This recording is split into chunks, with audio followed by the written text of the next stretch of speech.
First of all, you need to defeat your enemy 100%. We don't want to stay in Gaza, but we will stay in Gaza until the transformation.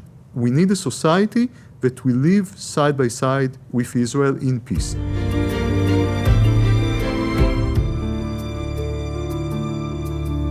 Shalom and welcome to another episode of In Our Neighborhood. I'm joined today by Professor Dani Orbach of the Hebrew University, who is a thought leader and well-known author on history. And today we're talking in depth about how the understanding of history helps us understand the solution to the problem we're currently facing with Hamas and Hezbollah. Welcome, Professor Orbach. Thanks for having me here. So, Professor, you just co-authored a document that talks about the day after. And this is important because everyone's talking about what's happening today in the Gaza Strip, today in the Lebanon border with Hezbollah, tomorrow with the Iranians. But you stop to think about what happens on the day after all of this ends. So what are the highlights of that document? So we were a group of 4 academics, 2 scholars of Palestinian society, 1 jurist and 1 historian of Europe and Asia, which is myself, I'm a military historian. And we saw that virtually nobody is writing or thinking seriously about what will happen after the war. And we began our work with 2 basic assumptions. The first is that Israel cannot coexist with the Hamas regime. And I think that was proven to everybody after October 7th. The second is that Gaza will remain Arab, Muslim, and Palestinians. And we rejected all of his fantasies on an Israeli Gaza, which are unfortunately prevalent. So if Gaza will remain Palestinian territory and Israel cannot coexist with the Hamas regime and there is no replacement or other regime in Gaza, that means that if we don't want to go to a destructive war every few years, Israel must change the regime in Gaza and Israel must facilitate some kind of transformation in this territory. And what we try to do in the document is to learn from history. Yes. We studied 5 examples. Germany and Japan in 1945 as the positive examples, Iraq and Afghanistan as examples of failures that we should learn from, and the history of Israeli administration over Palestinians in the West Bank and Gaza since 1967. And one of our main conclusions is that, first of all, you need to defeat your enemy 100%. A transformation in Germany and Japan would not have been possible if the regimes in Germany and Japan would not have been defeated. That's one. Second, you need to be pragmatic. Germany and Japan were rebuilt by former Nazis and former imperialists to a part. So if you try to purge everybody connected with the previous regime, nothing. Yeah, what happened in Iraq? Virtually the entire society will collapse into chaos. And then you need to give a positive horizon or positive outlooks for the Palestinians for self-determination, but not based on a rigid schedule. That was the mistake of the Oslo Accords. When you tell everybody Israel is going to withdraw from Gaza after 1 year, no matter what happens, nobody has any reason to strive, to cooperate or to create anything else. Israel should say that Palestinian self-determination and Israeli subsequent withdrawal from Gaza is dependent on the transformation of the society in Gaza, not on schedule. It's achievement dependent. This is a very, very important point. So you tell the other side, we can give you self-determination, but we need a society that will live side by side with Israel in peace.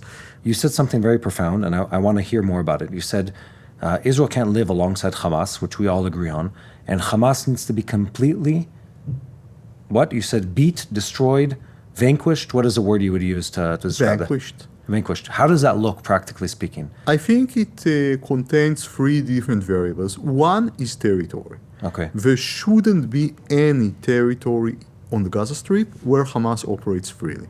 That's one variable. The second is sovereignty. No Hamas sovereignty in Gaza. It means that there is no open Hamas government. Yes. The third, if possible, is public trials of Hamas leaders. In Germany and Japan, it was very effective. It is impossible to say that Hamas won when its leaders are on public trial for war crimes or crimes against humanity. And one may defeat Hamas as an idea, which is a more long-term goal. Ideas cannot be eradicated, but they can be marginalized. The Nazi idea today is marginalized, though it ruled most of Europe for many years. And many, many ideas, slavery, for example, it's an idea which was prevalent around the world and it's not accepted today. But this is a long-term goal. What we seek to do at the immediate sense is to destroy Hamas as an open government. And the reason is simple. Hamas as an open government is way more dangerous to Israel than Hamas as a guerrilla. Yes. A guerrilla cannot launch an attack like October 7th. That was an attack of a conventional army. There's a very odd narrative, now that I'm thinking about it out loud, an odd narrative about what's happening in the Middle East, where often people will say, well, because it's ideologically loaded, because it's religiously loaded, because it's radical Islam versus Zionism, there is no resolution to this problem. And at the core of what you're saying that's not true. Because there are other case studies that show that when you define the conversation correctly, there are ways to go about it to slowly chip away at the things that prevent us living, I don't want to call it a peaceful life, the semblance of normalcy in this country. Of course. And I want to emphasize to our viewers that Japan, Imperial Japan, had a fanatic ideology led by an army and navy that went out of control, which was no less fanatic and kind of death, sacrifice oriented than Hamas is. than Hamas is. For sure. And of course, Japan is a peace-loving country today, and you have ISIS in Iraq, which had an ideology which is even more similar to Hamas, and ISIS was defeated. Yeah. So these defeatist ideas which are prevalent in leading media circles, it's not warranted by an analytic view of reality based on historical precedents. So there is hope. Okay, we define how we destroy Hamas and what victory over Hamas looks like. And then the next thing is you say, well, Gaza remains Muslim and Arab. Why is that important to stay? Because that's reality. There are 2 million people in Gaza, they are going nowhere. We are realistic, these are our neighbors. I don't need to remind anybody that ethnic cleansing is a war crime and we don't want to commit war crimes. We are a civilized nation, we are a democracy. And we have to cope with our neighbors, but we cannot cope with Hamas. That's the thing. We are not naive. We know that many Palestinians support Hamas, that if there will be elections now, Hamas will probably win. We know that many common people in Gaza, who are not necessarily Hamas affiliated, participated in the massacre on October 7th. Yes. And that's exactly why we need to show the Palestinian public that the way of Hamas does not work, that it is not effective, that it will not lead them to achieve their national aspirations, actually vice versa. The other side that we face in this war does not care about civilian casualties. Yeah. Actually the opposite. They want to maximize their own civilian casualties in order to create international pressure on Israel. And we should ask ourselves why Hamas has more than 700 miles of tunnels and not even one air raid shelter. Yeah, they said it openly even during this war. They said, our tunnels are for the combatants and let the other international organizations take care of our population. And they don't care also about material damage, real estate damage, because they know that the international community will always rebuild Gaza. But what do they care about? They care about permanent loss of territory. Yes. And Israel, on the one hand, should tell the Palestinians, we don't want to stay in Gaza, but we will stay in Gaza until the transformation. And I think that will give the other side a real reason to change. The apprehension that we are going to lose territory permanently. We don't want to patronize the Palestinians. We don't want them to be Zionists. We don't want to re-engineer their culture. We just want that we will not educate the next generation to murder Israelis. So that's a big ask. The Palestinian population has been educated and indoctrinated for now 2 generations at this point. So let me... for hatred and destruction of the Jewish people and for blaming the Israeli state for all the problems in their life. Okay. Our model here is actually the British model after the occupation of Germany, which differed from the French model and from the American model. Okay. So what the British did when, for example, redrafting or rewriting German textbooks, they told the Germans, okay, you are Germans. You know how to write the textbooks. We will not write the textbooks for you. We will tell you what will not be in the textbooks. Interesting. There will not be Nazism here, there will not be racism, there will not be glorification of war. Other than that, Do what you want. write your own textbooks. And I think in the case of the Palestinians, we don't want them to accept our narrative for 1940. I mean, it would be nice, but I don't think it's realistic. Of course, it's not realistic. Yeah. And we don't even tell them not to glorify past historical figures that we see as very negative, like Yasser Arafat. But at least from now on, educate for peace with your neighbors.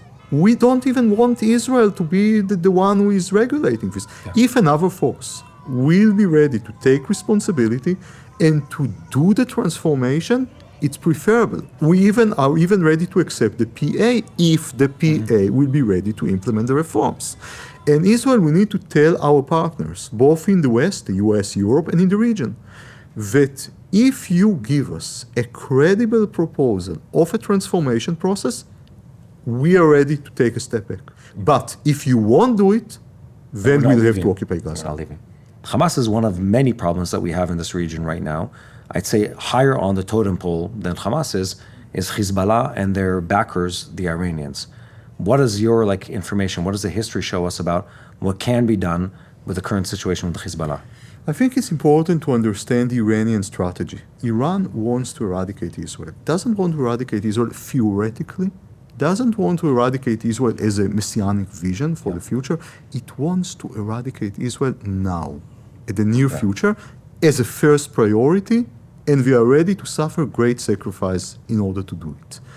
The strategy to achieve this goal is to surround Israel by what I call a ring of siege, or a ring of fire. Yeah. A ring of proxies, Hamas in the south, Hezbollah in the north, the Iraqi militias in the east, the Houthis in the far south, attacking Israel all the time, and not only by rockets, undermining its economy, but also by attacks like October 7th in order to push the population inwards. Yes.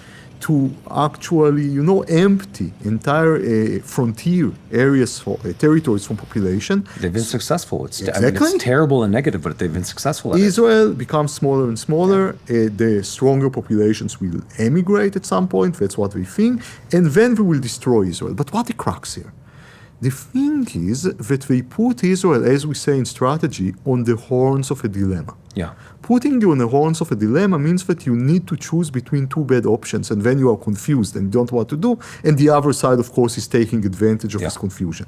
The horns of the dilemma here is that whenever Israel will try to hit one of its segments of the ring of fire, all other segments will close on it, will attack it simultaneously. So we have the choice between slow strangulation and quick strangulation. Here we need to thank President Biden that by bringing the aircraft carrier task force in the first days of the war, he was able to keep in place the northern segment of the ring of encirclement while we deal with the southern segment. But it won't help unless we actually break the encirclement. And the only way to break the encirclement is to remove one of the regimes, at least one of them, which is the weakest, which is Hamas. And then concentrate your forces on the north. Hezbollah, unlike Hamas, it's harder to eradicate it. Israel cannot occupy Lebanon. And even if it could, there is Syria and there is Iraq, if they have unlimited backing. But Israel can focus its military resources against Hezbollah instead of, fighting on two fronts. Yes. And that's what's being discussed right now, is finish Hamas and then move on to the northern frontier. But what you're describing is that at the same time, we're feeling sort of this two-sided pressure. If we're dealing with Hamas, we're stretched in our resource application. And then when we look up to the north, it's a threat that we know is going to be so painful and resource intensive to deal with that we sort of hesitate to do it. Democracies in first world countries have an aversion to pain and to loss. And that aversion prevents them from making choices when they need to be made because they'd rather have the pain forced on them or the decision forced on them than make the sacrifice. The free world is now facing a coalition of three totalitarian powers, Iran, Russia, and China. Yeah. And the frontier countries, which are Israel, Taiwan, and Ukraine, are now suffering the cost of the phenomenon we just described.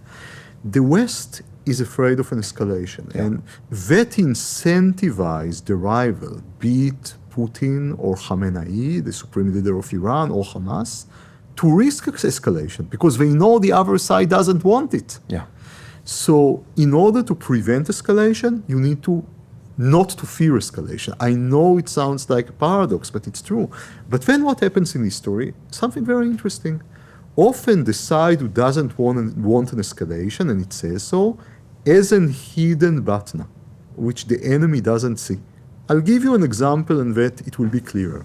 Before the Korean War, Dean Acheson, then US Secretary of State, gave a speech, and in this speech he told in implicit terms that the United States will not protect South Korea because it has a more important interest elsewhere. Yeah. The North Koreans heard it, what they did. Of course, they attacked South Korea. Let's attack, yeah. Then the US actually decided that South Korea is important enough. That's the hidden button. That's how world wars erupt, or big wars erupt. And that's what I fear. That the West's pervasive fear of escalation will actually hit the hidden button and bring an escalation. And I think that it's not... We're living in that right now. It's not an exaggeration to say that we are risking a third world war. No, I completely agree. Let me risk another prediction. Every power in the recent 2 centuries that wanted to be a global power, be it the British Empire or the United States, had to control the sea lanes, or at least freedom of trade on the high seas. That was a very important matter. That's why the British remained in Aden for many, many years. Yeah. Of course, we had decolonization. The British left Aden. And then Yemen became a marginalized place that nobody really cared about. Yeah. Until the moment that the ruling power in Yemen decided to use this leverage in order to risk traffic on the high seas. Yeah. And if it will be dangerous enough, I don't rule out the possibility that foreign powers, I don't know whom, maybe Saudi Arabia, maybe the United States, maybe Britain, will be forced to reoccupy Aden. We live in a crazy world. Now I need to say something that will irritate many people, but I'll say it nevertheless. Israel did a very big mistake by withdrawing from Lebanon. Really? In 2000. Yes, Israel lost several dozens of soldiers every year, but the alternative is what we are seeing now. Yeah. That there is a security zone, not inside Lebanon, but inside Israel. Yeah.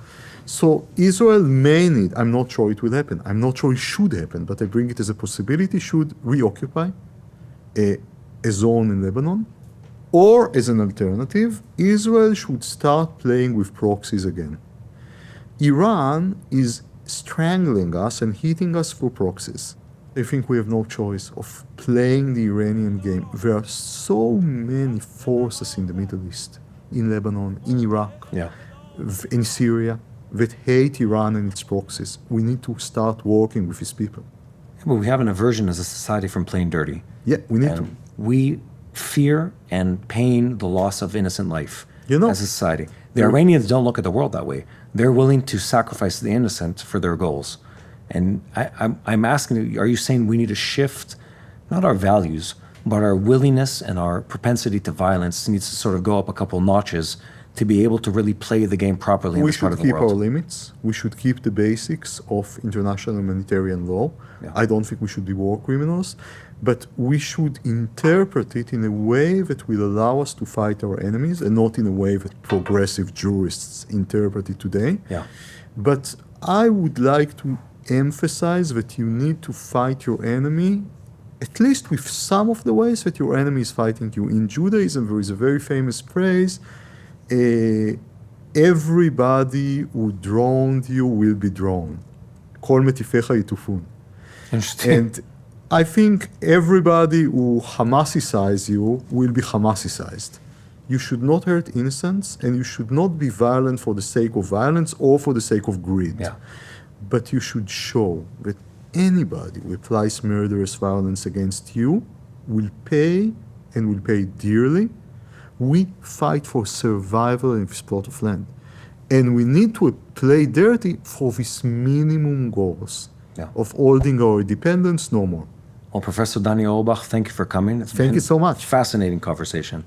Hey guys, if you like this content and want to hear more, make sure you share and subscribe. It means a lot to us.